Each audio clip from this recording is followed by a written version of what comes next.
All right, good morning, everyone. 2025 was a historic year for the NYPD and for the city of New York. Shooting incidents and shooting victims fell to their lowest levels in recorded history. The subway system had its safest year outside the pandemic era since 2009. Transit robberies fell to their lowest point ever, even when you include the pandemic era, and retail theft was down a whopping 14%. Together, these numbers describe an agency that is firing on all cylinders, driven by the extraordinary work of the men and women of the NYPD. I want to be clear, these are not incremental gains. They are historic outcomes. Before I get into the data, I want to thank Governor Hochul for being here with us today. Her presence is a symbol of the true partner that she has been to this department, committed to the mission, supportive of the cops, and focused on the results. When federal funding for our counterterrorism programs came under threat, she fought to protect it. She invested in public safety across the city, and those investments have helped produce so many of the 2025 results that we will cover today. I also want to thank Mayor Mamdani, to whom I report directly, and with whom I am developing a close and productive working relationship. I look forward to working with him to continue to drive down crime in 2026. Now let's get into the 2025 crime numbers, starting with shootings. In 2025, New York City recorded 688 shooting incidents, the lowest number in the city's history. That didn't just break the previous record set in 2018, it shattered it, with 66 fewer shootings than that benchmark year. Compared to 2024, shooting incidents fell by 216 citywide. That is a 24% reduction. They fell 36% in the fourth quarter of 2025, and in the month of December, shootings fell 43% with just 35 shooting incidents citywide. That is the lowest number of shootings ever in any month of the year, beating the previous record of 36 shooting incidents set in February of 2018. We see the headlines and we hear the pundits talk about crime being out of control in our city. These numbers tell a very different story. To put all of this into perspective, in 2025, we halved Chicago's more than 1,400 shooting incidents, despite having roughly 3 times the population.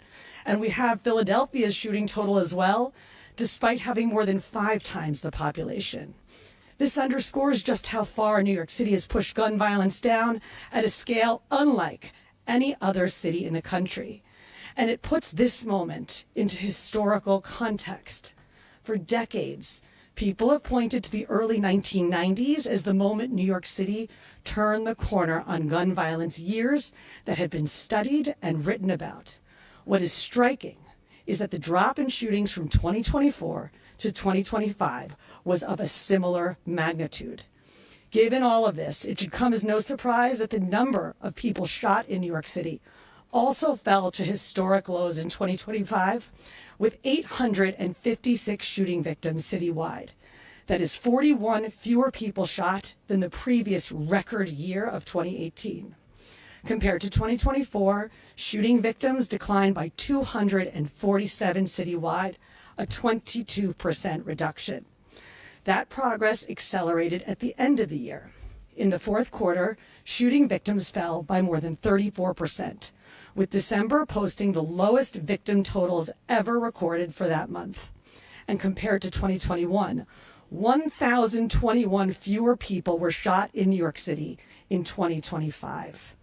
Those historic reductions in shooting incidents and victims weren't confined to a single part of the city. They were reflected across all 5 boroughs. Manhattan saw the steepest decline in shootings in 2025, down 38% year over year. The Bronx, Queens, and Staten Island each saw drops of roughly 25% or more. Brooklyn also saw a significant decline, with shootings down 15% below the previous benchmark set in 2024. Brooklyn, Queens, and Staten Island each had the lowest number of shooting incidents for any year in recorded history. Now let's get into the full crime picture. Excuse me. Major crime in 2025 was down 3% citywide, with reductions in all 5 boroughs, including a nearly 4% decline in public housing. Can someone just get me a glass of water? All good, thank you.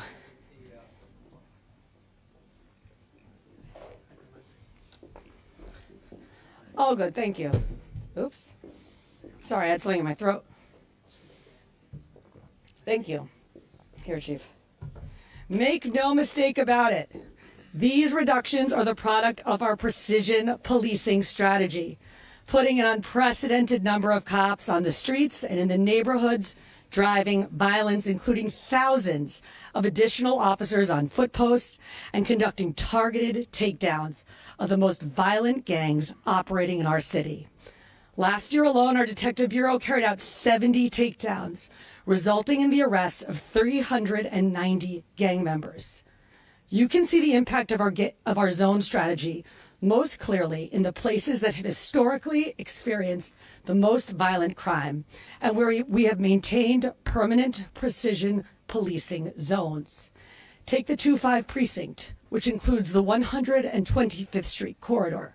Major crime there dropped by 21%. Or the 110 and the 115 precincts, which cover Roosevelt Avenue, where major crime fell 24%. Now let's go through the 7 major crime categories. Citywide, murders declined 20% in 2025, with 77 fewer people murdered than 2024. And the declines deepened at the end of the year. In December, murders fell to 15 citywide, down nearly 38% from 2024. Alongside those reductions, our Detective Bureau has maintained a murder clearance rate of 69% in 2025. That citywide decline was driven by significant borough reductions. On Staten Island, murders fell by more than 60% in 2025. Manhattan was down 33%, Brooklyn was down 24%, and the Bronx was down 18%. Robbery declined nearly 10% citywide in 2025, a reduction of more than 1,600 incidents year over year. In 2025, burglaries fell nearly 4% citywide. That decline accelerated at the end of the year, down more than 15% in December and 10% in the fourth quarter. Grand larceny declined nearly 2% citywide in 2025. While this category remains one of the city's most persistent challenges, the full year numbers show continued progress as well. Auto theft declined 5% citywide in 2025, with a nearly 8% drop in the fourth quarter compared to 2024. That late year decline reflects early progress from our work with auto manufacturers, including targeted efforts with companies like Honda to address vulnerabilities and disrupt theft patterns before vehicles are stolen. Felony assault remained virtually flat for the year. The overall picture on felony assaults is shaped by 2 important dynamics. First, assaults on public sector employees, which include police officers, increased by roughly 25% last year, a serious and unacceptable trend that reflects the risks our officers continue to face in the line of duty. Second, domestic violence continues to drive a significant share of felony assaults, accounting for nearly 40% of these crimes citywide. The NYPD made fundamental changes at the end of last year to how these domestic violence cases are handled. In October, we created the Domestic Violence Unit within the Detective Bureau, a survivor-centered, trauma-informed approach that places specialized investigators in every precinct. It ensures continuity from complaint through prosecution, and it brings consistency and accountability to cases that demand it. Citywide, rapes were up 16%, largely due to a state law that went into effect in September 2024, which rightfully broadened the legal definition of rape to capture the full range of these crimes. Within that increase, domestic violence-related rapes rose by 25% and now account for roughly half of all reported rape cases citywide. That's why domestic violence cases, including sexual violence, are now being handled through the NYPD's Domestic Violence Unit with the focused attention that they require. I am looking forward to that starting to pay dividends in 2026. And progress extended into our transit system. 2025 was the safest year on our subways outside of the pandemic years since 2009. For 6 consecutive months, major crime on the subway system fell, contributing to a 4% drop over the course of the year. Transit robberies reached their lowest levels ever in 2025, even when you include the pandemic years, down 12% compared to 2024. And for the year, shooting incidents on our subways were down a remarkable 63%. Put simply, on a system that serves around 4 million riders on an average weekday, there were fewer than 6 major crimes per day. These results don't make the transit system safer, they make it feel safer too. A recent poll conducted by the MTA found that nearly 7 out of 10 subway riders say they feel safe using the system. That is an increase of 12 percentage points from the beginning of the year. That shift reflects what riders are seeing: more officers on trains and platforms, and a consistent focus on maintaining order where transit crime most often occurs. And none of this happens without partnership. The progress that we have made in the subway system was supported by the sustained commitment of Governor Hochul, whose investment in transit safety has strengthened our ability to deploy officers where they matter most and sustain these gains over time. Beyond the transit system, we applied that same disciplined, data-driven strategy to crimes that directly affect daily life, including retail theft.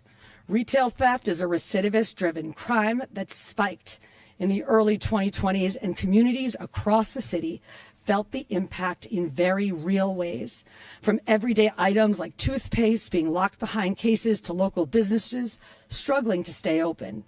We heard that concern clearly from residents, workers, and store owners. In 2025, we responded with focus and with urgency. Retail theft declined by 14% citywide. That turnaround followed a clear strategy. We identified the patterns driving retail theft. We concentrated resources at high-propensity locations during peak hours, and we shifted from pass-through enforcement to sustained investigation.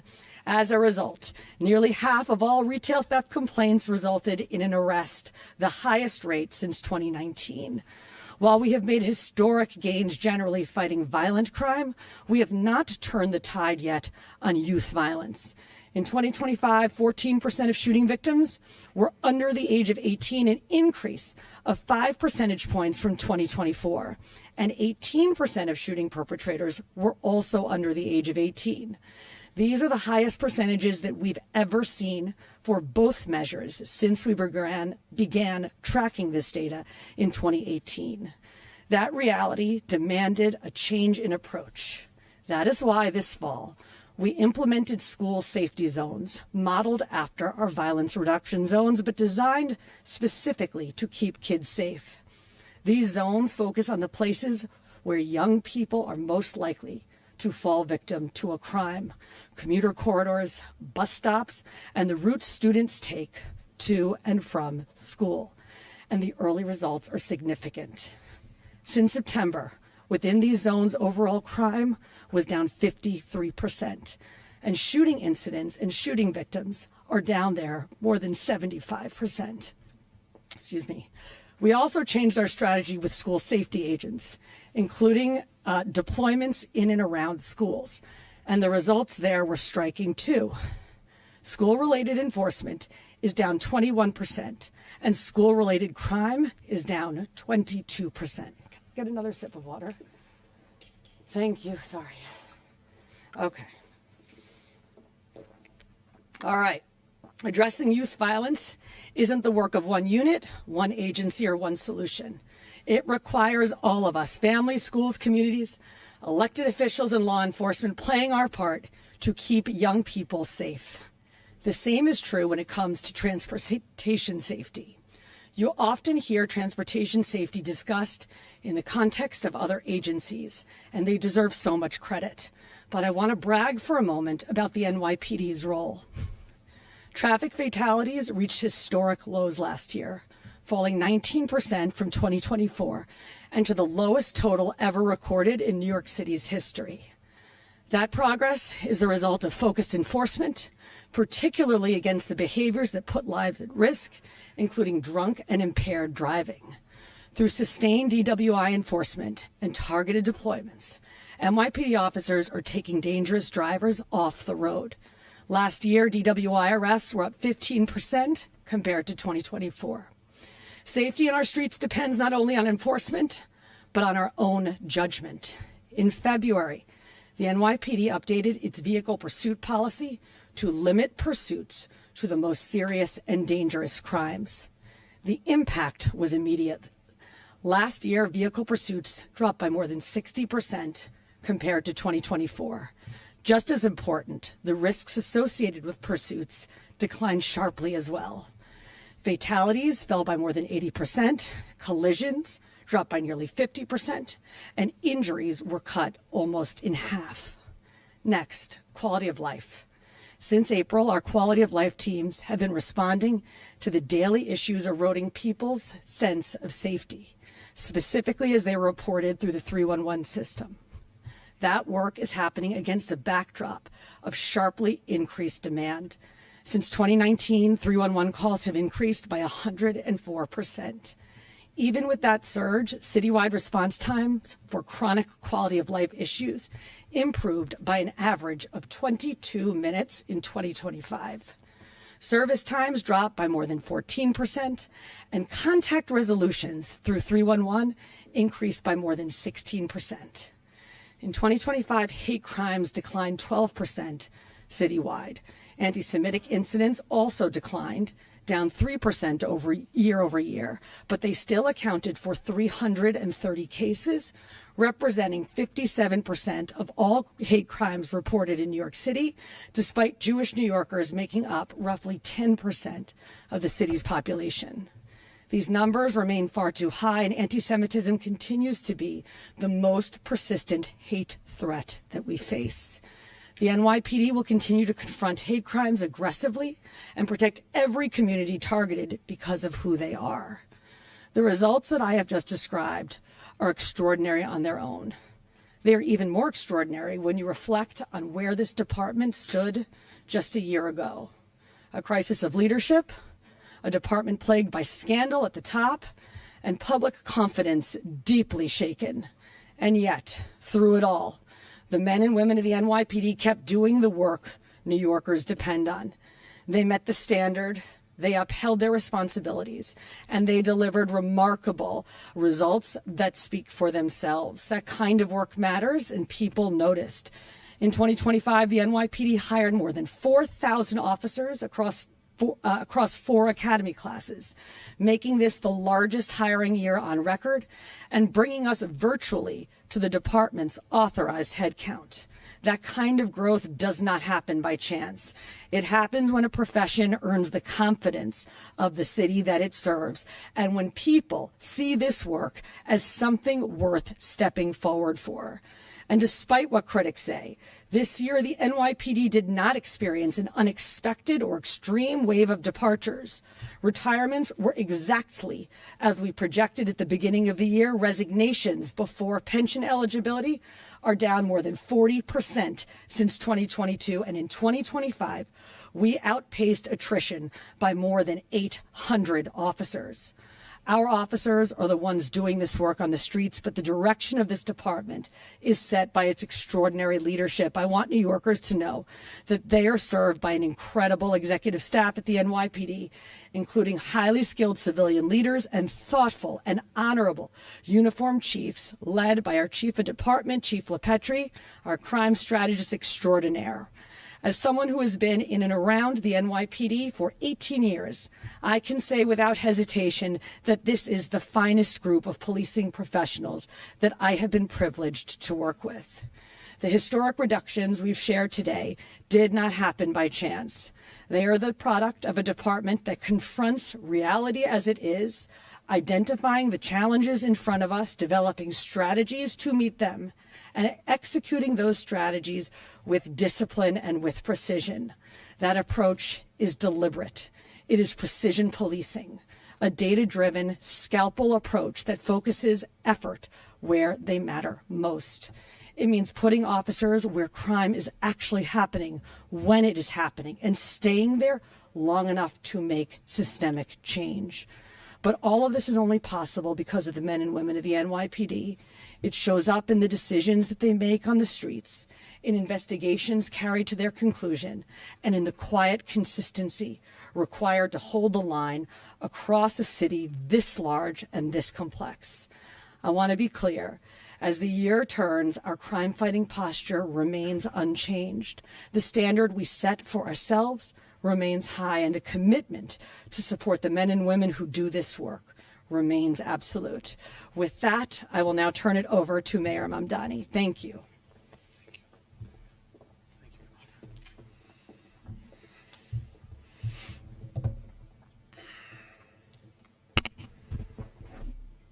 Good morning, everyone. It is a privilege to be here with you at One Police Plaza and to be surrounded by so many committed public servants here in the NYPD. I want to thank Commissioner Tisch for her leadership and Governor Hochul for her steadfast partnership with the city. I will not repeat the incredible statistics that the Commissioner just shared, but I do want to echo the human story that they tell. Because as impressive as these numbers are, we know that they capture something tangible, the lives New Yorkers live, the ways that our neighbors interact with our city, and the countless hours of unseen hard work by the men and women in this room and beyond it that have delivered this progress. When we say that murder went down by over 20% from last year, that is anything but abstract. Each of those percentage points adds up to dining room tables without an empty seat, lives free from the dark cloud of grief, children that grow up with a parent at home.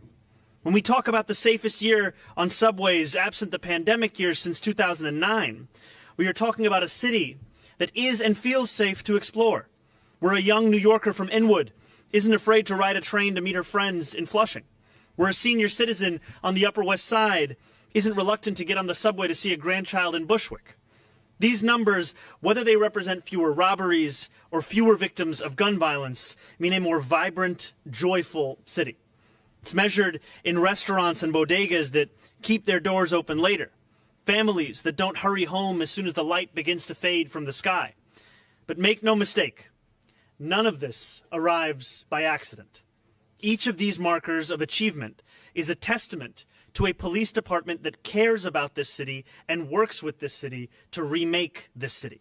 Thank you to those who are here at One Police Plaza and to those across our 5 boroughs for the work that you all do in making today possible. As we lead together, I want to see these numbers continue to drop, to continue to nurture the partnership between the NYPD and the communities across the city, and to empower our police force to focus on the serious crimes that they signed up to tackle. We are going to mend the frayed social safety net that fails so many of our neighbors, tackle the mental health crisis that causes so much pain, and continue to deliver public safety across our 5 boroughs. I want to say thank you again to everyone who worked so hard to bring us this day, and thank you for all of the work we will continue to do to lead together over the years to come. And with that, I will pass it over to our partner, our Governor, Kathy Hochul.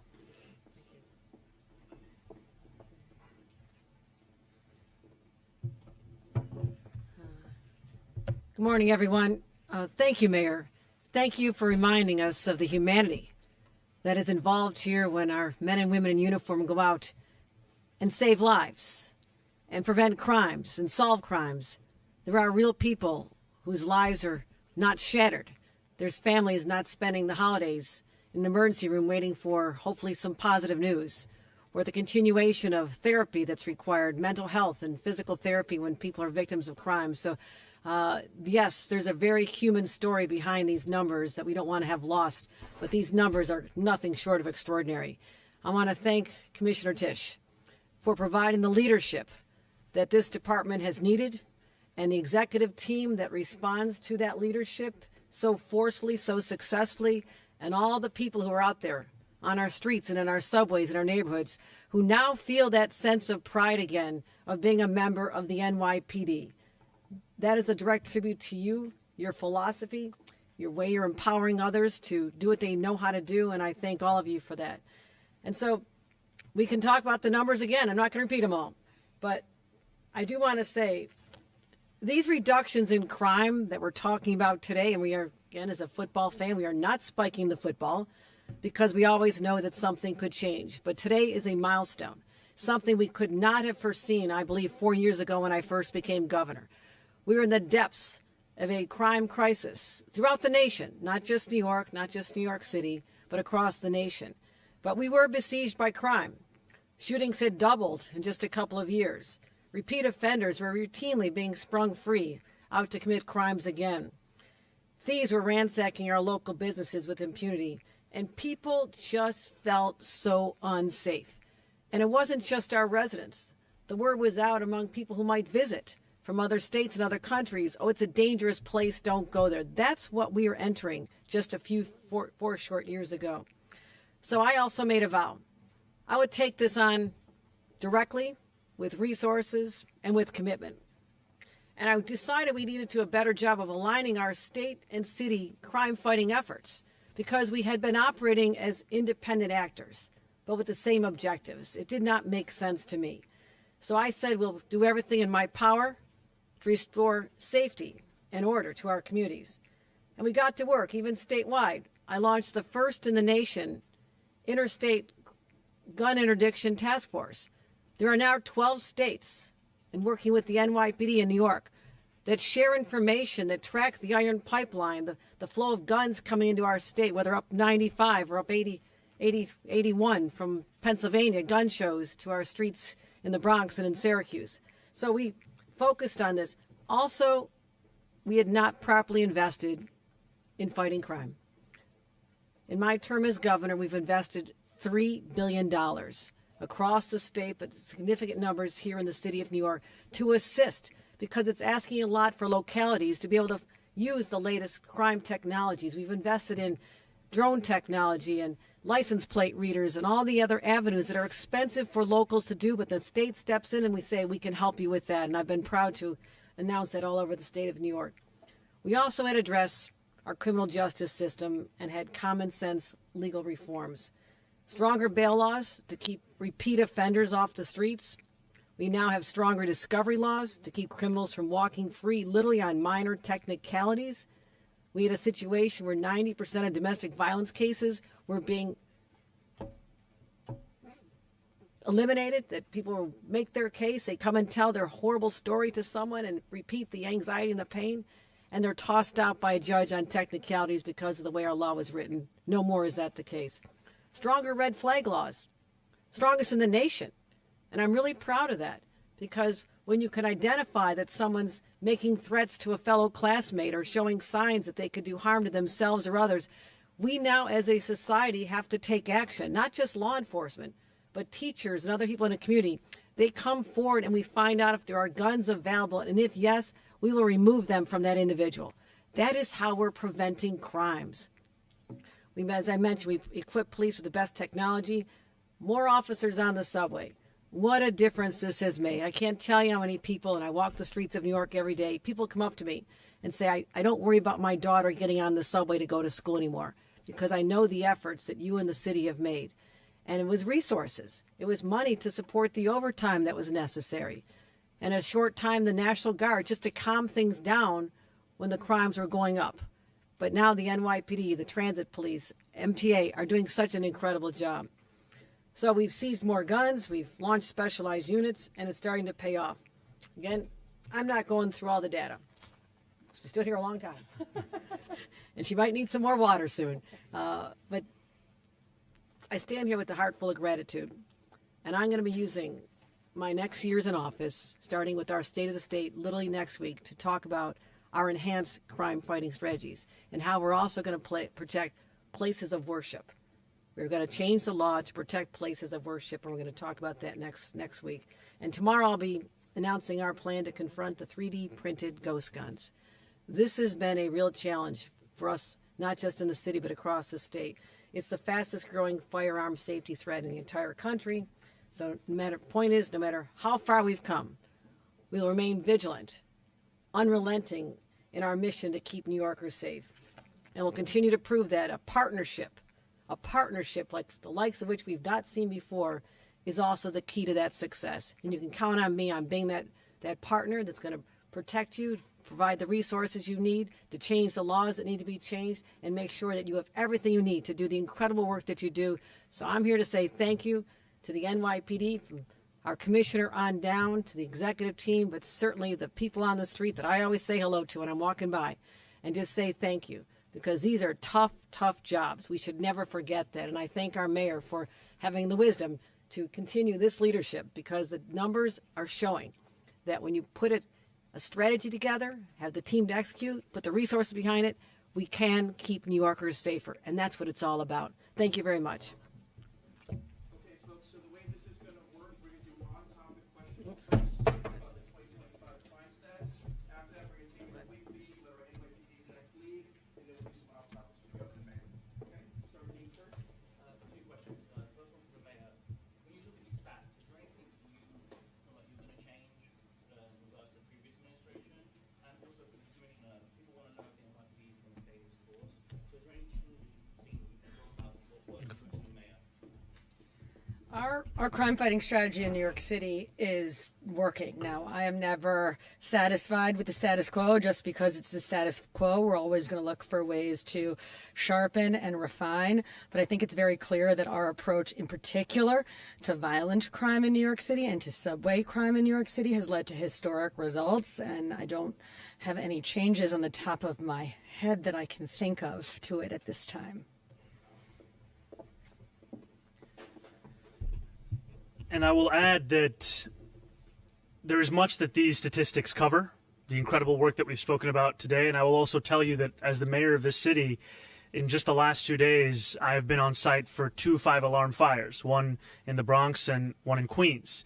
And I also know that the work of the NYPD extends to being first responders in those moments as well, in ensuring that we are taking care of New Yorkers and delivering public safety in a wide variety of ways. So these are numbers and accomplishments to be celebrated, and as the commissioner said, they're also ones to be built on, because we will not rest until we make this the safest city it can be.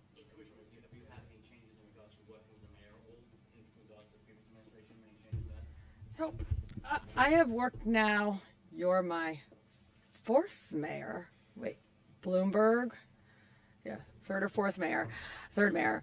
And every mayor has a different style, and I have worked with each one of them quite productively. The mayor and I will continue to meet on issues, meet on crime fighting strategies, and I'm looking forward to those discussions. But no, at this time, there is no change planned to the crime fighting strategy that has delivered historic results.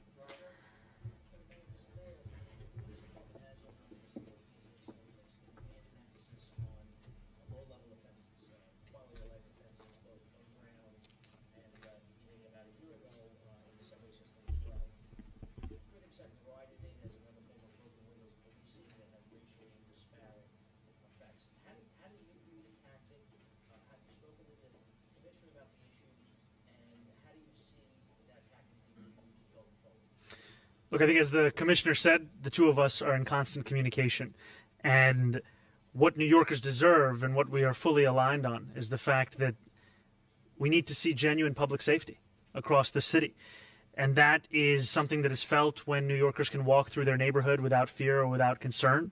That is something that is felt when they see a city government that is addressing the fundamental concerns that actually underpins the misdemeanors and the minor crimes that we're speaking of.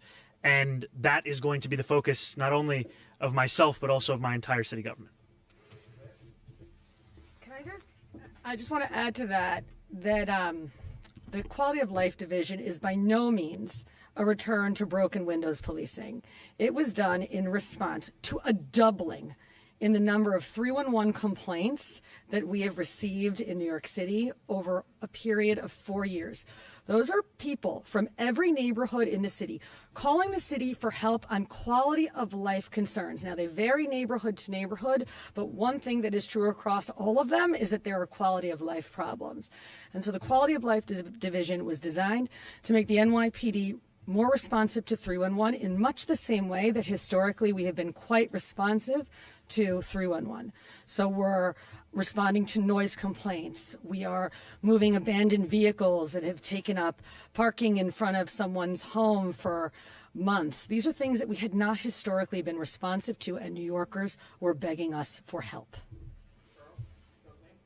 I can ask about the gang database, you mentioned that there were 70 takedowns, and the gang database takedowns, and does that conflict with the mayor's intended direction?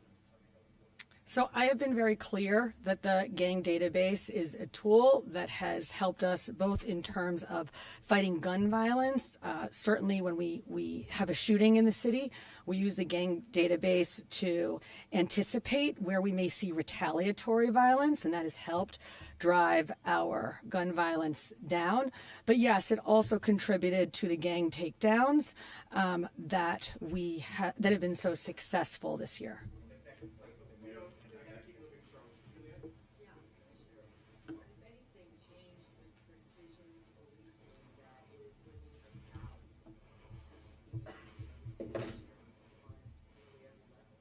Yeah, so a few things.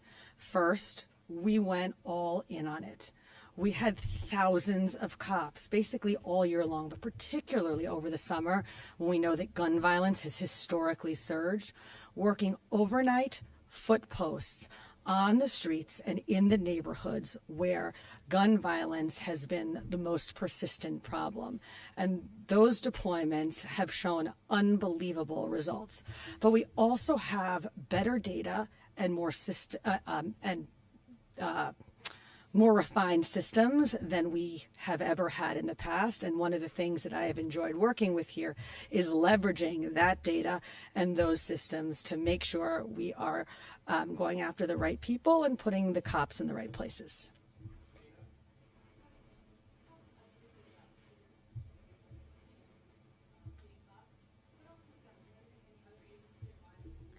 Yeah, and I'm actually looking forward to having these conversations with the mayor and with his team because, as I mentioned, to address the problem of youth violence and kids falling victims to violence, it's going to take an all-of-city and, frankly, an all-of-state approach. There are things that I've went through and quite some detail that the NYPD has changed this year, which are beginning to show some real results. I have some ideas on what the Department of Probation and what ACS can tweak and change in order to continue to improve outcomes. So yeah, addressing youth violence is going to be an all-of-city and all-of-state approach. Just add one thing. Just also to the commissioner's point, we tend to tell young people in the city what they shouldn't do, and we have much less to say on what they should do. And I think the commissioner is exactly right in terms of the whole of government approach that's required to also provide services, programming, and opportunities for young people across this city. And I look forward to having those conversations and delivering on that for the young people of the city. Thank you.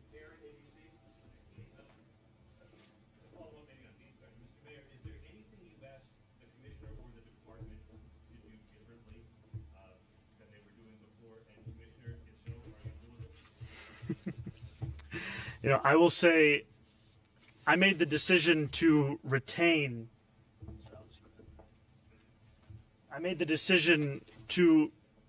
Police Commissioner Tisch because of the work that she was doing. And that was work that could be measured in statistics of the kind that we have shared today, and also in the manner in which she tackled the crisis at hand at the upper echelon of the department that she was inheriting. And what we are seeing are the fruits of that work, and I look forward to continue to building upon that. You had 25,000 guns seized last year, probably a comparable amount before that. That's a lot of guns. I think you'll admit that. Celebrate that. Unstoppable. What can be done? In terms of getting the gun bans? Well, yeah, the federal government can help out by shutting down the pipeline of guns into this city. Last time I checked, there are no gun manufacturers based in New York City. So I think we will obviously at the NYPD continue to do everything that we can in our power, including our precision policing, putting cops where they need to be, doing focused investigations. But it would be great if we could stop the pipeline into the city, and a lot of that falls on the federal government to do. As you look at these numbers here today, at a certain point, do you think if it ain't broke, don't fix it? Are you rethinking how you'll do the Department of Community Safety, or if you'll reduce police overtime, or if you'll transfer some of those responsibilities, tackling quality of life, away from the police department? I think these numbers showcase a police commissioner, an executive team, and a department that are delivering for New Yorkers. And also, as the commissioner has said, as well as the governor has said, we cannot rest on these results. We have to build on these results. And I appreciate the commissioner and I's shared focus on doing so, and the fact that the creation of the Department of Community Safety is one that will also help to alleviate some of the immense, ever-growing burdens we are putting on this department. I think the commissioner remarked upon the number of 311 calls that have increased over the years. In an annual year, the department is facing 200,000 calls on mental health crises alone. So there is no question of what the department needs to continue to do. And also, I can tell you that as a New Yorker, I know there are more important things than for a police officer to be asked by a tourist in Times Square which train is working, which exit they can use, which elevator is functioning. That means that there are opportunities for us to supplement this work and to ensure that we actually empower officers to do the work that they signed up for. We're going to take off topics in a minute. We should hold this back to our executive, please. I think we're taking out. We're heading out real quick. Do you want to head out for a I thought we were supposed to. Yeah.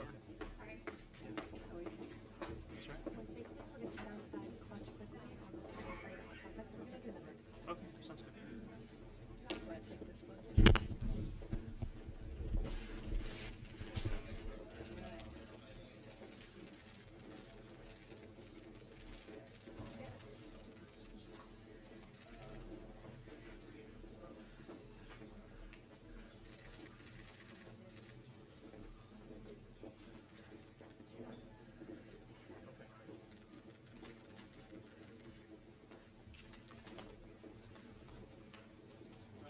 Down in front, guys. Talk, can we get down, please? Thank you. We'll be back in a moment.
No, we feel that this is an impending threat to New York. Minnesota has already received a letter that identifies there will be a suspension of funds that cover essential programs, including child care. And I have to ask the question, why is there such a frontal assault on children in this nation from this administration? Just back in November, they stopped feeding our kids. Now they won't vaccinate our kids. They're not allowing their parents to have their health care premiums covered without going up dramatically to make sure that our kids are raised safely and healthy. And now they don't give a damn about child care for kids. So this is a fight we're going to have to take on if we get that notification. It's vindictive. I believe that we'll be successful in court. We'll be having a litigation strategy, and we'll fight this with every fiber of our being, because our kids should not be political pawns in a fight that Donald Trump seems to have with blue state governors. Oh, thank you. Hi, how are you? Good. Mr. Mayor and also Governor Hochul, a question about the Department of Community Safety. Mr. Mayor, can you tell us a little bit about what are the next steps in terms of setting this up? And Governor Hochul, since you talked about reducing subway crime and shouted this out, do you have any concerns at all about replacing any of the work that police are currently doing in subways with social workers? So this is work that is ongoing within our administration. The focus is on building this Department of Community Safety. And to be very clear, it is about supplementing as opposed to supplanting the work that the NYPD does. What we are seeing right now is that there are far too many New Yorkers who are, whether experiencing the homelessness crisis or the mental health crisis, who are not being connected to the services that they need. And this is an opportunity for us to build upon the incredible work that the NYPD has done, as we've just spoken about, and start to deliver for those very New Yorkers. No, just on that question. No, we have successfully worked to deal with the homelessness crisis in our subways. There's over 1,000 individuals who've been long-term homeless. Literally, this was the only world they knew. And they're now in supportive housing because of a scout teams that we help fund and other initiatives where we send in mental health professionals with law enforcement to back them, but it's also to develop relationships with them. So I feel confident that we're going to continue funding the overtime for NYPD in the subways. I'll continue that path. We have our MTA police, we have our transit police, and so I feel confident that nothing will change, and the mayor's committed to ensuring the safety of all on the subways, so I don't believe that's going to have a negative effect at all. Mr. Mayor, just to follow up on that, the Community Safety Division, how will that work in conjunction? How do you coordinate that with the police department activity? Would you necessarily put somebody from the police department in charge of it to work with them together, or would it fall under the police department? What's the function? How would it function within the police? So there would be coordination between the NYPD and the Department of Community Safety, as there would be as part of a whole of government approach. The Department of Community Safety would report through the first deputy mayor.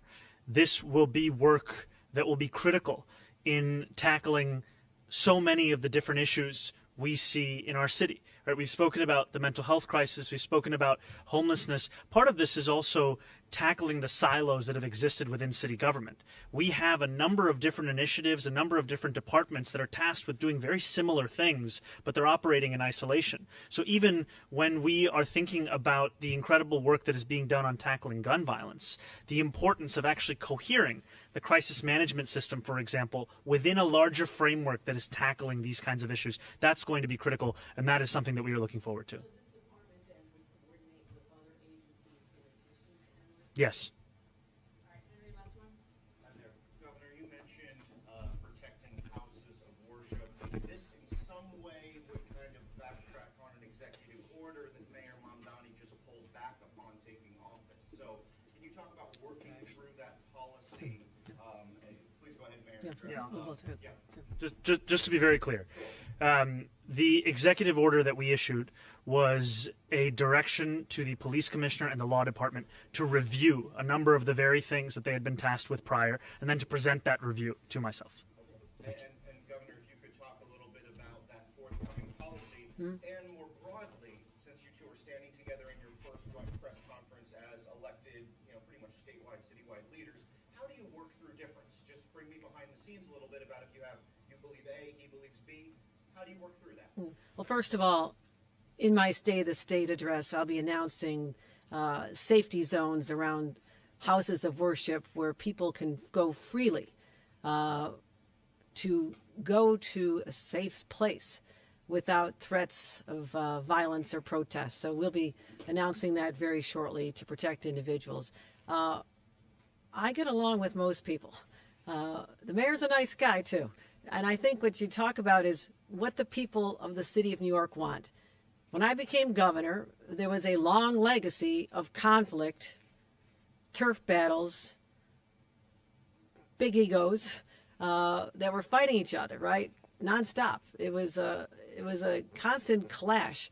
And I don't think anybody felt safer or better about life as a New York City resident when they saw two leaders in conflict. I took that lesson to my last 4 years, and I worked with Bill de Blasio successfully for a few months. I worked with Eric Adams, and I'm looking forward to working with Mayor Mamdani, because that's who I am. I don't need to have a public fight just for my ego's satisfaction. I believe we can work out issues as we have been. And before the election, our teams have been talking nonstop. They're embedded as we talk about the priorities of the city and our priorities and how we blend them together heading into our next budget and in our State of the State. So I feel very confident that New Yorkers will not get the drama that perhaps is only enjoyed by the press, but it's not going to be there because we have work to do. We have a city and a state that are counting on us to actually lead and not be actors in a larger political theater. And I will just add one thing to what the governor said, which is that I remember when the governor became the governor of our state, one of the first acts that she took was to actually get the money out of ERAP and into New Yorkers' households across the state. And to me, it was an example of what it can look like when the focus is on the work, the focus is on the results, the focus is not instead on continuing that legacy of conflict between City Hall and Albany.